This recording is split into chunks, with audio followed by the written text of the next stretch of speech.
Okay. Well, that's weird. It's snowing. This is not what the outside looked like from inside the house. Okay.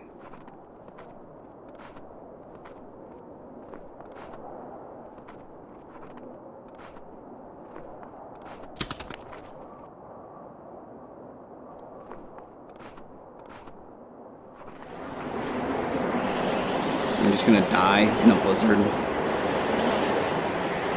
That would be disappointing. So I'm at a crossroads here. I guess I can't go this way. I'll go this way then.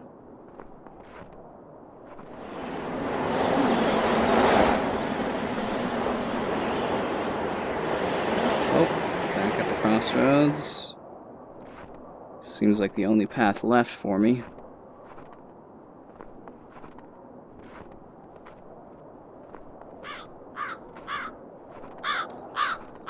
And another crossroads. I'm gonna go in this direction, the direction that the crow was flying.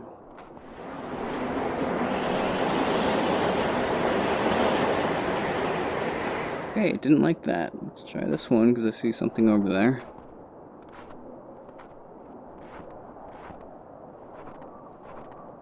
It's kind of a lame mini game here. Okay.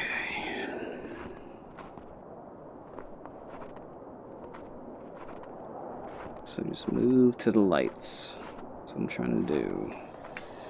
Oh, cute little monkey toy. Is he gonna do something creepy? What is going on here? I don't understand. I don't understand. I don't understand. Okay.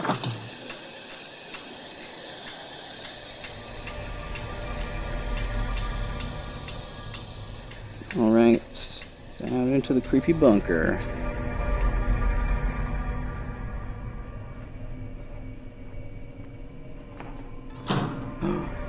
Closed on its own.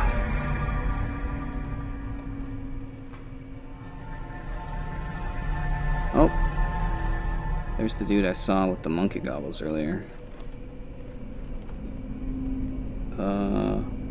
Hello? I can't investigate him for some reason. You'd think he'd be like an object of interest.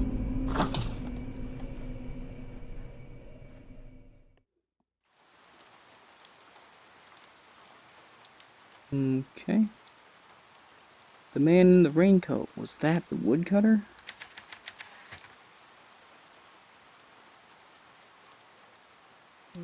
Leave. I won't be scared off that easily.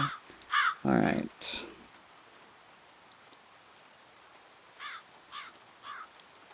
Run away. I want to go back inside. Here we go.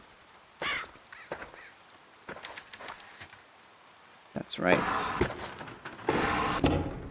So I assume run away is one of the other endings, because it was displaying like 5 different endings that you can have. Dr. Bullard, I followed your instructions to calibrate the Tempest prognosticator. Your concern was correct. The bottles must be placed from heaviest to lightest to produce accurate results.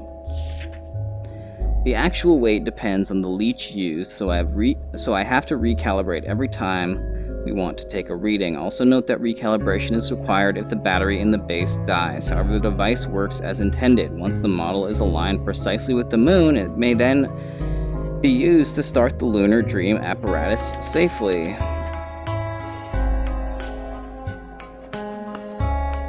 Okay. So let's calibrate this device. Man, this sounds confusing, but I'm gonna do it.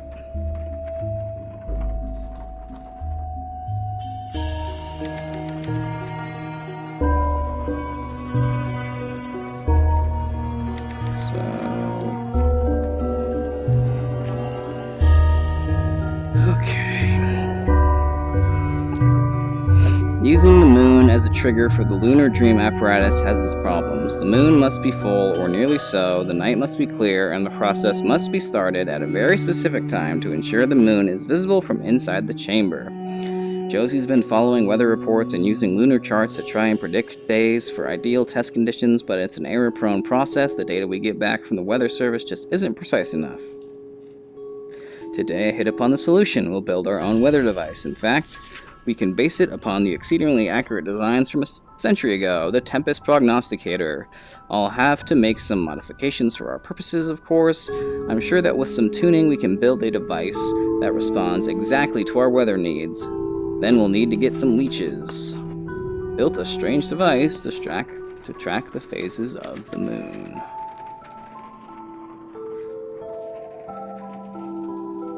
Okay. Monkey mask.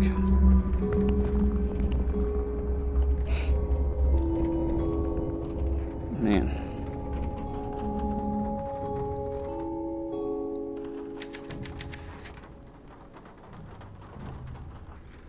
Okay. I know there was something about the battery earlier.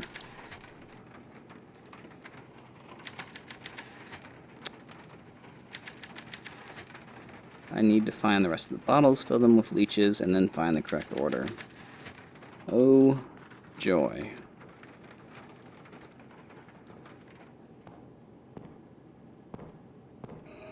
Man, the Rift is making my nose really freaking itch today. Okay. Bill told me to cover Bullard's death, but he's just looking for gossip about the young assistant. But I took it seriously, did the research, followed every lead, like a real journalist would. It paid off. I found something everybody else missed. A note, a half-thought, scribbled in the margins of the coroner's draft report. It read, "Hypothermia in summer?" Jeez, so many notes scattered around the house. Doesn't this guy have a freaking computer? Alright, dear Harris, I read the paper today that you received a special award from the college for groundbreaking research. I am writing to wish you my sincere congratulations. I've said some things that I regret, but today I wish only to extend good wishes to you and your future endeavors. Do you know the scene in North by Northwest where Cary Grant disrupts an art auction? No. He makes nonsensical bids until the police are called to haul him away. I saw it last summer at the cinema we used to drive to in Logan. It was lonely to go alone, but that scene made me smile. My life feels like that sometimes. I poke my head up and say something crazy every now and then, just on the off chance that someone will take me away from all this. I'm no Cary Grant, I'm afraid. I would like to hear from you. Please write me back. Sincerely, Cynthia. She misses Bullard. That's his ex-wife.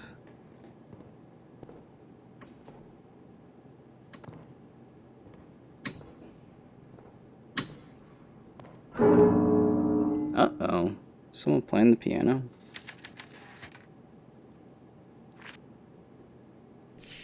Yeah, I don't want to read that. Okay. Something written here. Monkey goggles. Star, circle, square. He's dead.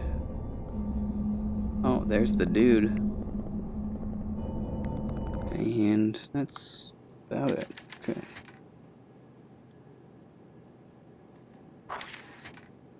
Sweet, a fireplace poker. Use it to kill that dude who was trying to get at me. Okay. Let's bust out the broom and do a little sweeping.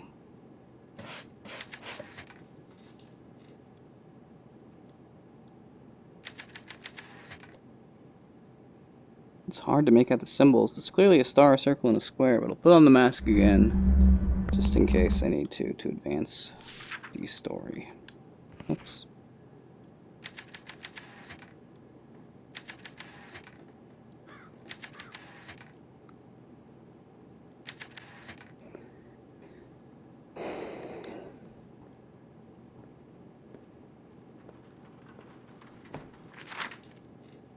National recognition for local college. The National Academy of Sciences announced its annual picks for leaders in science academia on Wednesday. Among the recipients of this prestigious award was our own Oakley College in Oakland, or Oakley College in Logan, sorry. college won recognition for a controversial research paper published by the school's small neuroscience department last year. Skipping paragraph, the award-winning paper, authored by Wellington and Dr. Harris Bullard, was written in 1962, but only published last year, titled Accessing Subconscious Waves Through Twisted Electroencephalography. The highly technical paper caused some controversy in the neuroscience community and was ridiculed by many experts in the field. The paper was the source of some local tumult as well. This paper was written entirely by Dr. Bullard, said one Oakley student who did not wish to give his name. Wellington just put his name on it and took all the credit. Bullard, who retired from the school last year, could not be reached for comment because he's dead.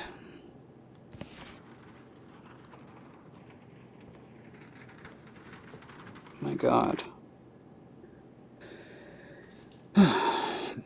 This is his daily log. Cynthia called me today. She sounded drunk. Sometimes I think she calls just to get a rise out of me. I maintained my calm this time, declined her invitation to meet, and told her in no uncertain terms that if she was looking for money, she had best look elsewhere. And now I'm going to go get drunk myself.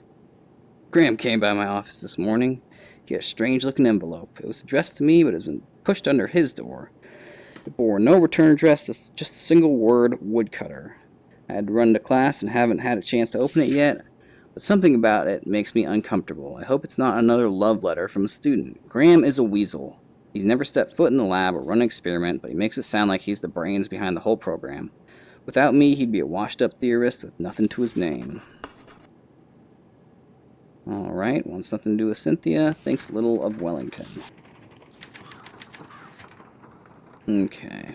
Oop. Time for another voice-to-text cutscene. Marguerite Higgins is my hero. Voice. She won a Pulitzer for her reporting in Korea. I went to college because of her. She goes to war zones, marches with the troops. Nothing scares her, and she gets the story. Marguerite Higgins doesn't run from a juicy story just because her life is in danger. Neither will I. Nice. Another note. This little mail fraud enterprise Bobby and I are operating has paid off. Since the beginning, we have had suspicions about Woodcutter's true identity, but I could not confront him without evidence. Several months ago, I started paying Bobby extra to steal outgoing correspondences from a particular individual's mailbox. We steam open the letters, give it a read, and then send it on its way. It's not the most exciting trick in the book, and Bobby certainly doesn't like it, but I found it an extremely effective method of surveillance. Today we intercepted a very interesting letter. This one confirms most of my theories and has been locked away for safekeeping. When I have one or two more pieces of the puzzle, I'll nail Woodcutter to a wall. I'll have to do it quickly though. This device, my ace in the hole, is almost finished. When it's completed, there will be no reason for Woodcutter to let me live, and I'll just have to get to him first. Who could this Woodcutter be? Work order. Ordered by Cynthia Peckman. Packing labor. $20 an hour. 3 workers, $125 an hour. Or 20 hours for 3 workers at $125 an hour. Client wishes to keep large items. Piano unpacked for sale at auction. Do not pack contents of guest bedroom. Client is still looking for key to the first floor study. Will provide by 9/26. All expensive looking items are to be packed separately for immediate sale. Okay. Whoop-de-doo.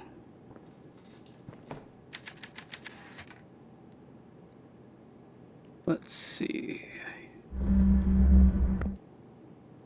So I can't actually investigate things when I have the mask on. Ah.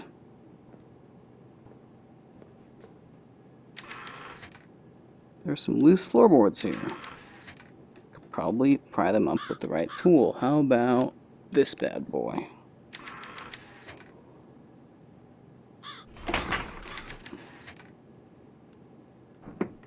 Alright, we got a hidden little box here. Oh. What was it? Like star... Oh, let me go look at it again. Star, circle, square.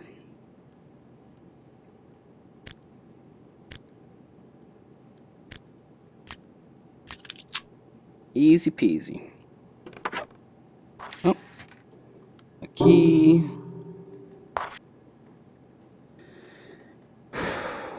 Bill, I owe you many thanks for forwarding my request to the New York Times.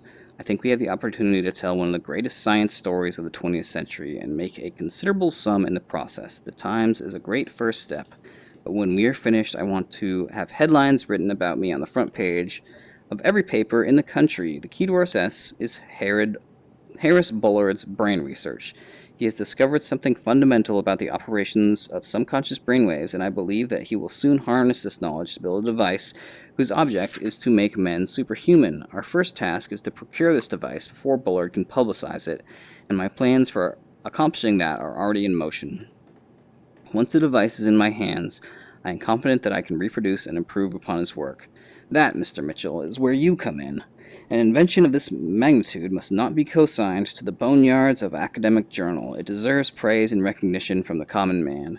We will make it the story of the year, and then we will sell the technology to those rich enough to meet our price. For now, we wait for Bullard to finish the device. Then we will make our move. I look forward to your continued cooperation in this mutually beneficial partnership. So, Gramlington was conspiring to steal Bullard's research. Okay, L20, R50, L10. Oh, that's the safe combination. Sweet. So can I not, like, go over and investigate the fact that there was, like, a weird, creepy dude over here? No? Okay. Okay. And I was supposed to be finding bottles. Anything in here? No.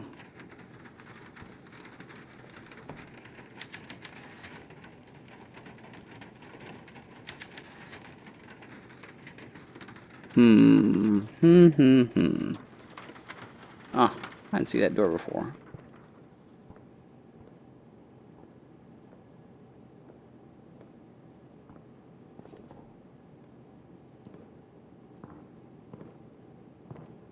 Okay. Ah, there should be bottles in here, right? Pots and pans.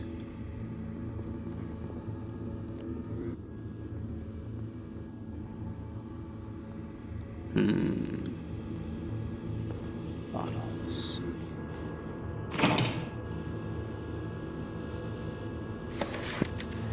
Coffee can, frozen shut. I can hear something rattling around inside. Spooky.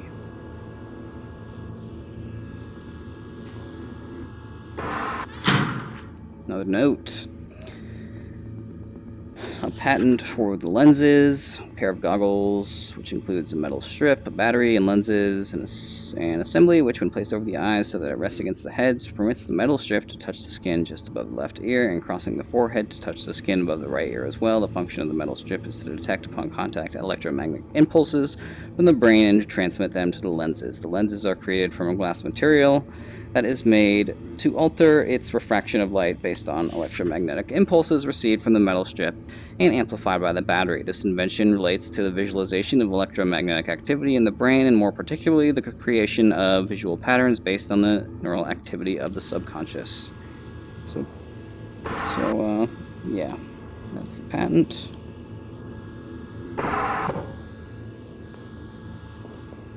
Here's another note. Here's the list of supplies this week. I know you're angry that I haven't paid you in a month, but please wait a little bit longer. I'll have some money coming and I'll be able to pay you soon.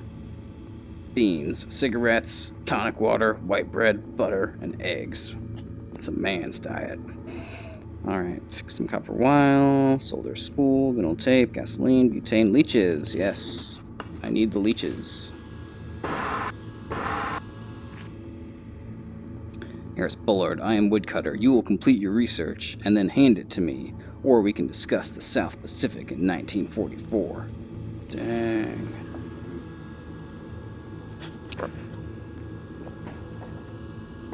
Okay.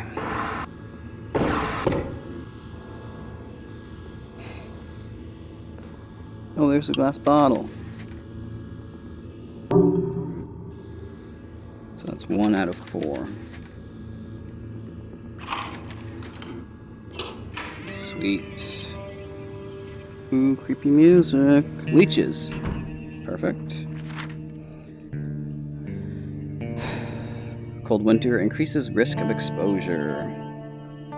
With temperatures below 20 for most of the state, experts warn that deaths from hypothermia are on the rise. Several deaths have already been attributed to the cold this year, including 2 hikers found south of Ottawa and a man in Wichita. December is one of the deadliest months, said Charles Manning, chief medical examiner of the Ottawa PD. People don't realize how cold it's gotten and go out unprepared. Okay. Good stuff. What? Monkey mask.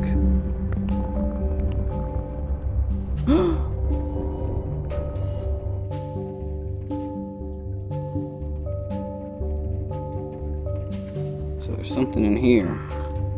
Aha. Oh. That's 2 out of 4.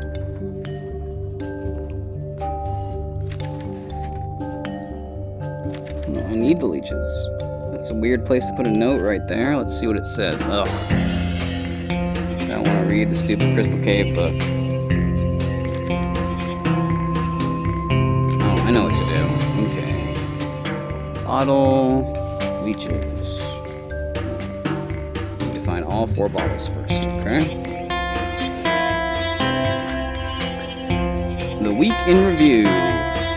President Johnson boned up on reports and correspondences at the LBJ Ranch today, pending arrival of cabinet officials for a wide-ranging review of defense and foreign problems. Alright, something about Vietnam.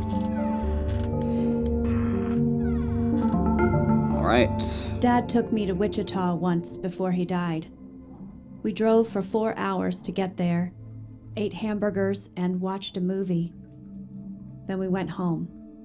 He never explained, just told me to get in the car. I guess he knew he was going to die. Little backstory on my character. Oh sweet, we're back here. Now I can go use the knob on that one drawer.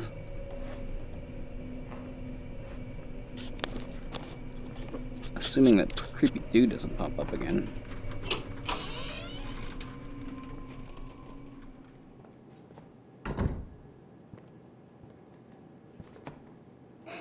Okay. Small knob. Okay, now I need 1 more bottle. I assume it's not up here, but let's check anyways. Hope the dude is not still here.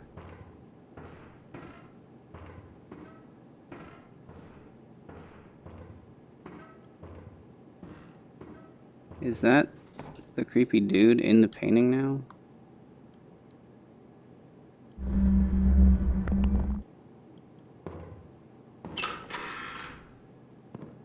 I'm scared. I don't want that dude to come at me.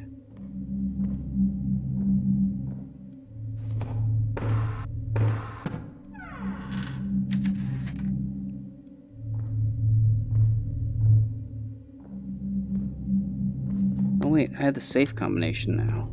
Of course. Okay. Should have put that together before. That's weird. I thought that was a mirror.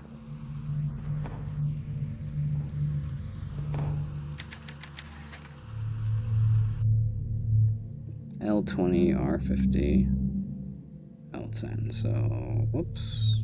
That's not it. Oops.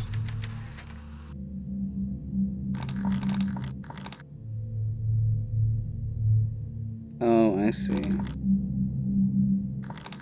Wait, let me restart this.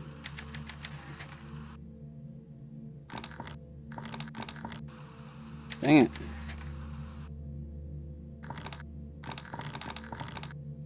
$20. $50. What? Dang it. Are you kidding me? I think I just, like, moved the cursor too far. Okay. 20. 50. 10. A ton of notes. Great. Martin Bros Construction. Installed steel siding and insulation per specifications. Ran electrical fans and evaporator underfloor to connect to main lines in basement. Compressor, evaporator, freon tank, and ventilation installed and tested. Replace standard door handle with locking variety per customer request.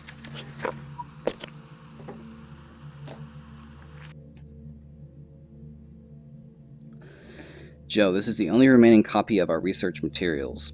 I destroyed the rest. Take this and get out of here. After I'm gone, they'll turn this house upside down looking for answers. Josie, I know about the secret room behind your wardrobe. Bingo.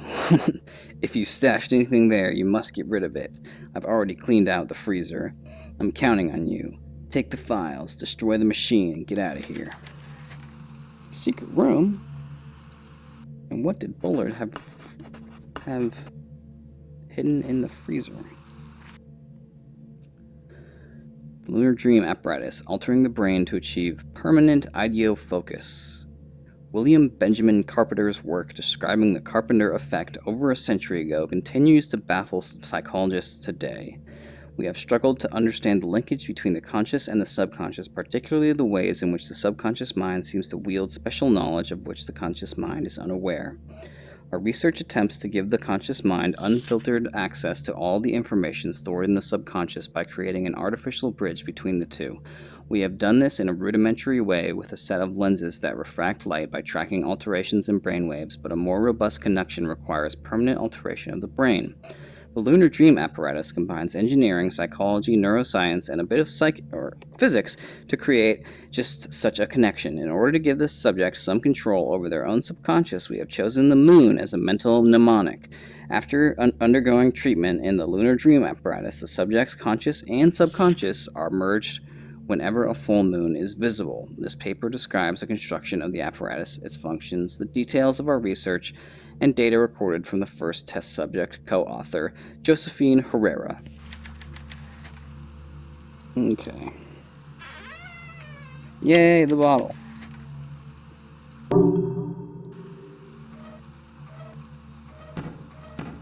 Okay, so...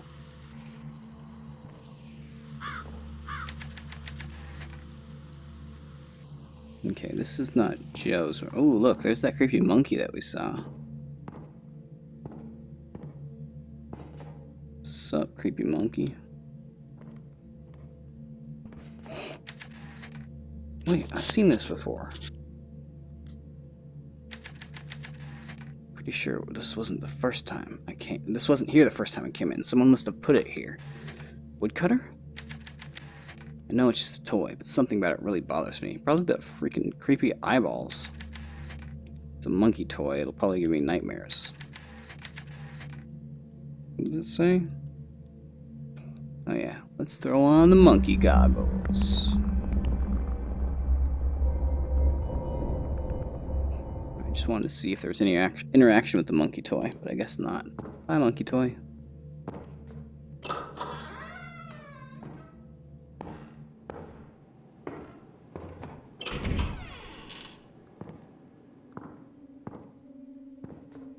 Okay, let's see if we can find the secret room here. Yeah. Okay, nothing over there. Oh yeah. Perfect place for monkey goggles. Once I actually... Oh, I'm crawling, huh? Yes, this is very strange.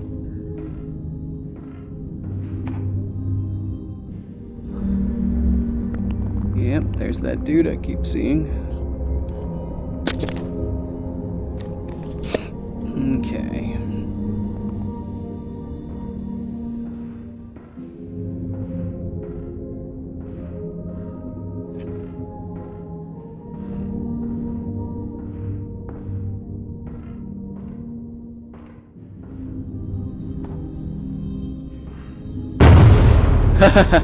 Hey, buddy.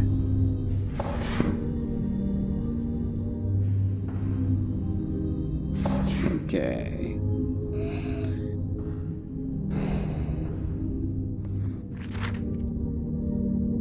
Dear Diary, I was thinking about Dad today. I finally got some confirmation from the insurance company which fills in some blanks. Here's what I know so far. Dad went to war in 1940 to the Philippines. He had some minor injury and was discharged in 1944. He was the only member of his unit to survive, having died in a submarine. In 1946, his parents' home in Illinois burned down and he turned up to collect the insurance payout. At least, somebody did. He didn't have any other family, so it must have been him, but after that, I couldn't find any trace of him. Then, in 1952, the name Harris Bullard turns up in the footnotes of a research paper from Oakley College. Is this Dad? If so, what was he doing in the years after the war? Maybe he went abroad. There are some inconsistencies. Dad studied physics, not neuroscience, and Dr. Harris Bullard of Oakley College seems to have a chemistry background.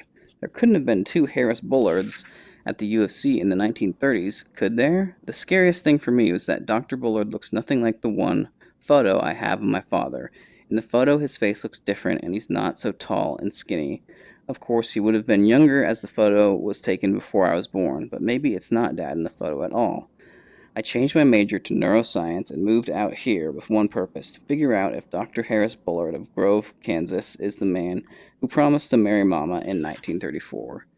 It's been 2 years and I'm still not sure. I don't have the guts to ask him. What if I'm wrong? What will that make me? Oh, okay. So his live-in maid thinks that the dude who died is her dad. Man, I didn't know I needed 2 batteries.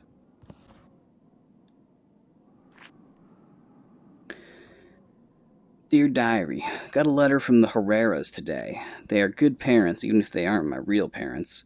They sent the letter to me at Dr. Bullard's address. This means they know I'm living here. I wonder if they are worried. The whole town seems to have decided that the only reason I stay here is that I'm sleeping with him. I don't care what the small-minded bumpkins around here think, but I hope the Herreras aren't worried. Maybe soon I can tell them what I'm really up to. Also, Bobby Sawyer gave me another draft of his novel. It's really weird, but I think it's pretty good. I've been typing up his manuscripts on Dr. Bullard's typewriter. I'm fixing mistakes and making little edits as I go. When he's done, he's going to submit the typed version to Amazing Stories or Worlds of Tomorrow. I hope they publish it. I don't know if magazines will ever look at work by a black author. I told him to use a pen name. Tomorrow we run the first live test of the Lunar Dream apparatus. Dr. Bullard doesn't think it's going to work the first time. I hope it does. I volunteered to be the first test subject. Maybe after the treatment, I'll be able to understand what happened to Dad. And monkey goggles.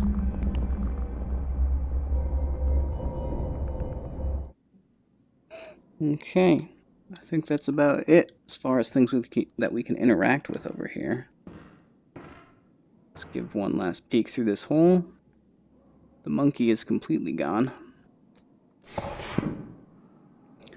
So this game does have the occasional jump scare. Nothing that has really scared me so much.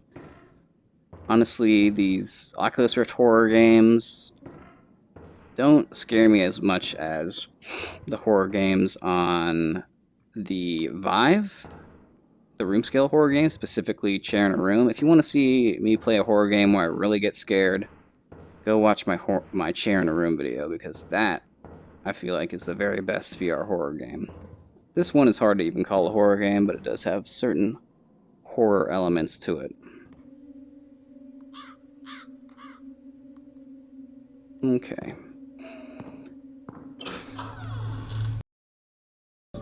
Okay. Jesus.